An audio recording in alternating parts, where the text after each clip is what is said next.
તો રાજ્યભરમાં ચોમાસું જામી રહ્યું છે। આ જામતું ચોમાસું એક તરફ ખુશીની લહેર લાવી રહ્યું છે, તો બીજી તરફ તંત્રની ઢીલી કામગીરીને લીધે લોકોની ચિંતા પણ વધારી રહ્યું છે।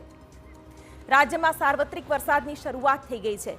મધ્ય ગુજરાતમાં પણ વરસાદે જમાવટ કરી છે। વાત કરીએ વડોદરાની, તો અહીં મેઘરાજાએ જોરદાર બેટિંગ કરી। વડોદરાના શિનોર અને કરજણ તાલુકાઓમાં ગામોમાં છૂટો છવાયો વરસાદ થયો। તો વરસાદ વાવણી લાયક હોય, ખેડૂતોમાં ખુશીની લહેર ફેલાઈ છે। આ સિઝનમાં શિનોરમાં 3.11 ઇંચ વરસાદ નોંધાયો છે, તો વાઘોડિયા પંથકમાં પણ ધીમી ધારે વરસાદ પડ્યો। અહીં એસટી ડેપો, મુખ્ય બજાર, માળોધર ગામ, સાંગાડોલ અને તવરા ગામ સહિતના વિસ્તારમાં વરસાદ ખાબક્યો। વડોદરા શહેરની વાત કરીએ તો વાદળછાયા વાતાવરણ બાદ વરસાદ વરસ્યો છે। જો કે સામાન્ય વરસાદમાં મનપાની પ્રી મોન્સૂન કામગીરીની પોલ ખુલી ગઈ છે। આ તરફ ડભોઈમાં 2 દિવસના વિરામ બાદ મેઘો ફરી ધોધમાર વરસ્યો।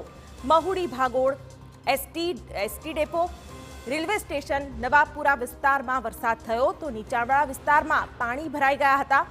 સાવલીમાં ભારે પવન અને ગાજવીજ સાથે વરસાદ થયો। ટુંડાવ, નામીસરા, વાંકાનેર, નટવરનગર સહિતના ગામોમાં આજે વરસાદી રમઝટ જોવા મળી।